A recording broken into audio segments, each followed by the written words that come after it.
Pensaban que yo era el ingenuo, hasta que escuché todo sin que me vieran.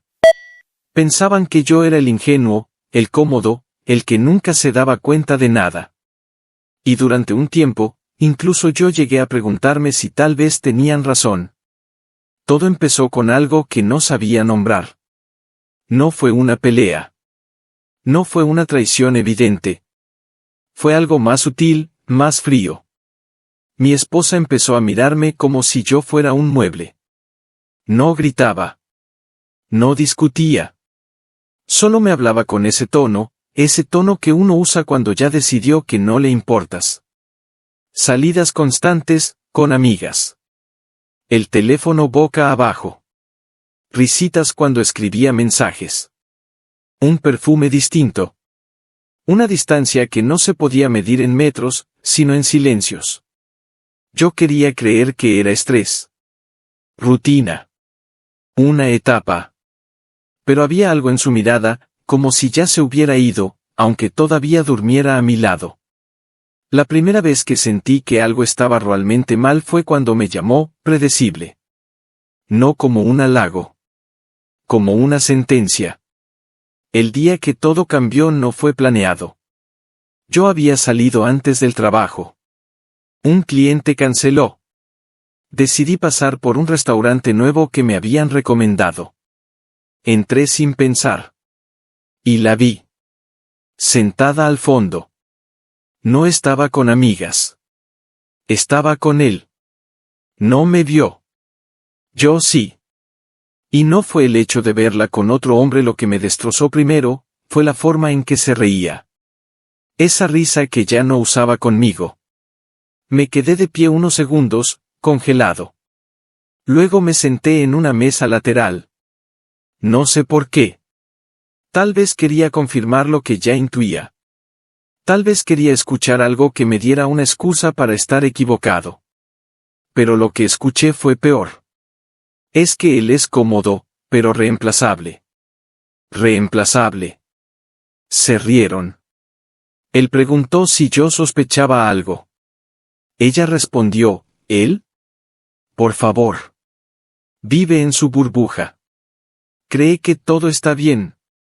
Sentí que algo dentro de mí se partía, pero no fue un estallido. Fue un clic. Un clic frío. En ese momento tenía dos opciones, levantarme y hacer un escándalo, o quedarme sentado y escuchar. Me quedé. Y cuanto más hablaban, más claro se volvía algo, no solo me engañaba. Se burlaba de mí. Habló de nuestros planes financieros como si fueran su red de seguridad. De la casa. De las inversiones. De esperar el momento correcto. Él preguntó si ya vivían juntos. Ella rió. No seas exagerado. Yo seguía pagando todo. Esa noche llegué a casa antes que ella. Me miré al espejo largo rato. No lloré. No grité. Solo entendí algo que me dio más miedo que la traición: si yo reaccionaba desde la rabia, iba a perder. Así que decidí hacer lo contrario de lo que esperaban. Silencio. Pero no un silencio ingenuo. Un silencio estratégico. Durante las semanas siguientes me convertí en el mejor actor de mi propia vida. Desayunos normales. Conversaciones triviales. Hasta le preguntaba cómo le había ido, con las chicas. Ella sonreía, confiada. Mientras tanto, yo consultaba a un abogado. Revisaba cuentas. Protegía inversiones. Separaba activos. Documentaba mensajes que aparecían por descuido. No necesitaba gritar. Necesitaba pruebas mínimas, pero suficientes. Había noches en las que me miraba dormir, y yo fingía estar dormido. Y me preguntaba si alguna vez me quiso de verdad. O si simplemente fui una etapa cómoda. Un mes después, organicé una reunión familiar. Ambas familias. Dije que tenía un anuncio importante. Ella parecía emocionada. Tal vez pensó que era un viaje. Una renovación. Un hijo. Recuerdo que me tomó la mano frente a todos. Ese gesto casi me hizo dudar. Casi. Mi madre sonreía. Su padre hablaba de negocios. Todo parecía una escena normal. Hasta que me levanté. Sentí el pulso en las sienes. Respiré. Y dije que iniciaría el proceso legal de separación. Silencio absoluto. Ella soltó mi mano como si quemara. Primero rió. Pensó que era una broma. Luego vio mi expresión. Expliqué con calma que había descubierto una relación paralela. No di detalles morbosos. Solo los necesarios. Mostré fechas. Movimientos financieros. Una conversación impresa donde ella mencionaba esperar el momento correcto. No necesitaba más. Su madre empezó a llorar. Su padre me miró con una mezcla de furia y vergüenza. Ella repetía, no es lo que parece. Pero ambos sabíamos que sí lo era. Y entonces vino el verdadero giro. El amante no sabía que ella seguía viviendo conmigo. No sabía que compartíamos proyectos financieros activos. No sabía que muchas de las cosas que ella prometía construir juntos ya estaban legalmente comprometidas. Cuando él se enteró, desapareció. Literalmente. Bloqueada. Eliminada. Silencio. En cuestión de días perdió dos cosas, la estabilidad que despreciaba, y la fantasía que idealizaba. Cuando conté esta historia en un foro anónimo, los comentarios explotaron. Uno decía, seguro tú también hiciste algo para que ella buscara a otro. Otro, demasiado frío. Deberías haberla enfrentado antes. Alguien más escribió, eso no es karma. Es venganza calculada. Y hubo uno que me dejó pensando, ¿estás seguro de que no querías que te traicionara para tener una excusa? Esa pregunta me persiguió días. ¿Había ignorado señales antes? ¿Había confundido estabilidad con amor? No soy perfecto. Tal vez me volví rutinario. Tal vez dejé de sorprenderla. Pero nada justifica la humillación consciente. Nada justifica reírse de alguien que confía en ti. Lo que más me dolió no fue perderla. Fue darme cuenta de que mientras yo planeaba un futuro, ella planeaba una salida. La indignación fue 10 de 10. El shock, casi total. Pero la satisfacción no vino del anuncio público. Vino después. En el silencio. En saber que no reaccioné como esperaban. En saber que protegí mi dignidad cuando más fácil era perderla. Ella intentó volver semanas después. Dijo que fue un error. Que él la manipuló. Que la familia la presionaba. Que aún me quería. Pero algo había cambiado en mí.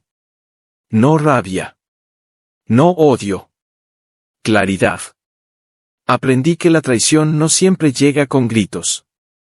A veces llega con sonrisas suaves, y planes paralelos. Y aprendí algo más incómodo todavía. El ingenuo no es el que confía. El ingenuo es el que, después de escuchar la verdad, decide no hacer nada. Yo escuché. Y elegí actuar. En silencio. Si alguna vez te encuentras en una situación donde todos creen que no ves nada, pregúntate algo. ¿Prefieres explotar por impulso? ¿O construir tu salida con paciencia? Porque lo que pasó después en mi vida fue más extraño de lo que imaginé. Pero esa, es otra historia. Y tal vez, cuando llegue el momento, también la contaré.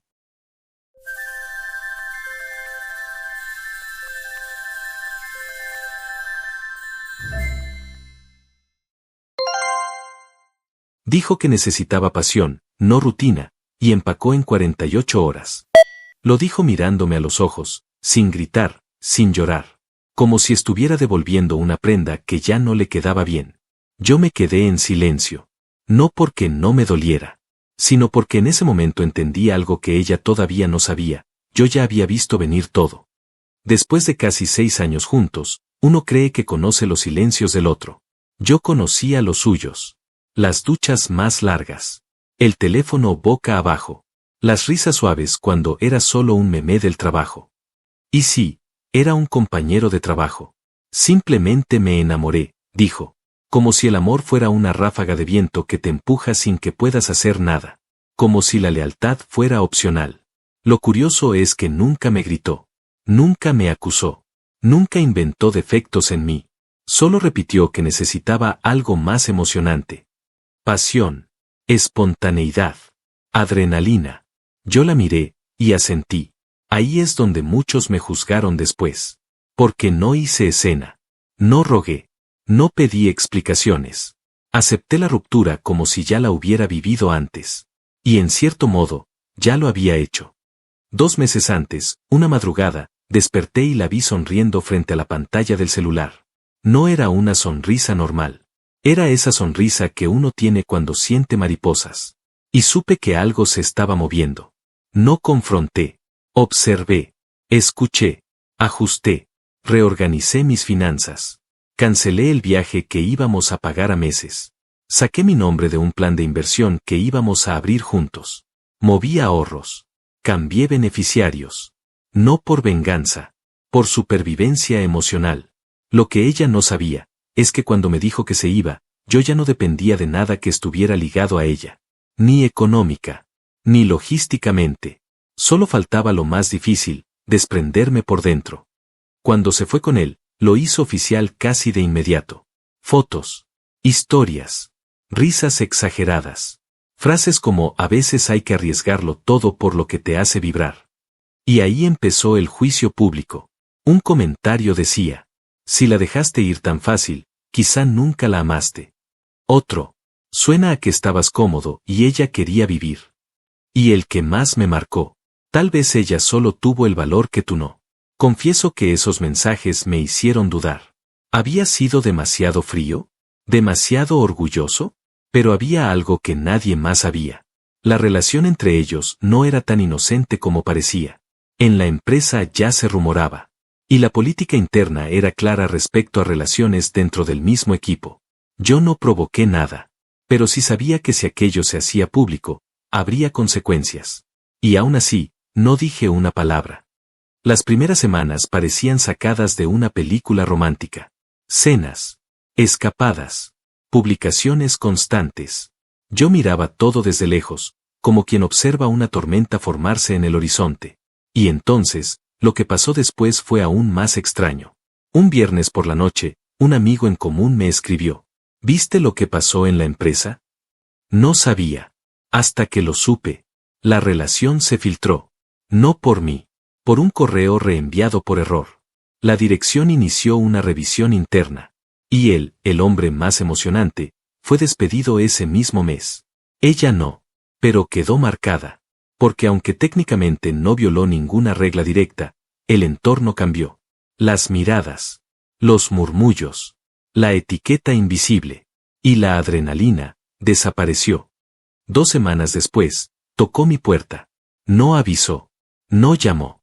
Solo tocó. Cuando abrí, ya no tenía esa energía eléctrica en los ojos. Tenía miedo. Fue un error impulsivo, dijo. Me confundí. El estrés, la rutina, todo se mezcló. Y por primera vez, lloró. Yo la escuché. Sin rencor visible. Sin sarcasmo. Pero algo dentro de mí ya no estaba. No era enojo. Era desconexión. Como cuando desenchufas algo y deja de vibrar. Ella me habló de segundas oportunidades. De reconstruir. De que lo nuestro era real. Y lo era. Pero la realidad también era que mientras ella buscaba emoción, yo estaba aprendiendo a soltar. Otro comentario apareció días después, cuando alguien notó que ya no subían fotos juntos. El karma existe. Otro respondía: no es karma, es consecuencia. Y uno más decía: si él la acepta de vuelta, pierde todo respeto. Leí eso último varias veces. No por presión externa, sino porque me obligó a preguntarme algo incómodo. ¿La estaría rechazando por dignidad o por miedo? La respuesta me golpeó una noche, solo en el departamento que antes compartíamos. No la quería de vuelta. Y eso fue más doloroso que la traición, porque significaba que lo que sentía había muerto en silencio semanas atrás. Ella perdió la relación estable, perdió la aventura que parecía perfecta, perdió credibilidad en su entorno laboral, y perdió algo que no se recupera fácil, la confianza que alguien te da cuando cree en ti sin pruebas. Yo, en cambio, gané claridad. No celebré su caída. No publiqué indirectas. No conté mi versión para limpiar mi imagen. Solo avancé. Empecé terapia. Retomé proyectos que había pospuesto. Viajé solo por primera vez. Y descubrí algo incómodo. La rutina que ella odiaba era estabilidad. Y la estabilidad no es aburrida. Es silenciosamente valiosa. Meses después me escribió un último mensaje. ¿Alguna vez me perdonaste? Tardé horas en responder. Y lo hice con honestidad. Sí, pero eso no significa que pueda volver a sentir lo mismo. No hubo insultos. No hubo drama. Solo una verdad que llegó tarde para ella, y justo a tiempo para mí. A veces el karma no llega con gritos. Llega con silencio. Con puertas que ya no se abren. Con miradas que ya no buscan. Ella pensó que estaba eligiendo emoción sobre rutina. Pero en realidad estaba cambiando estabilidad por incertidumbre. Y yo pensé que perderla me rompería. Pero lo que realmente me rompió fue darme cuenta de que ya estaba preparado para dejarla ir antes de que se fuera. Tal vez la pregunta no es quién tuvo razón. Tal vez la pregunta es qué valoramos cuando nadie nos está mirando. Porque al final, la pasión puede encenderse rápido. Pero la lealtad se construye lento. Y cuando la cambias por adrenalina, a veces el mismo mes te enseña cuánto costaba lo que tenías.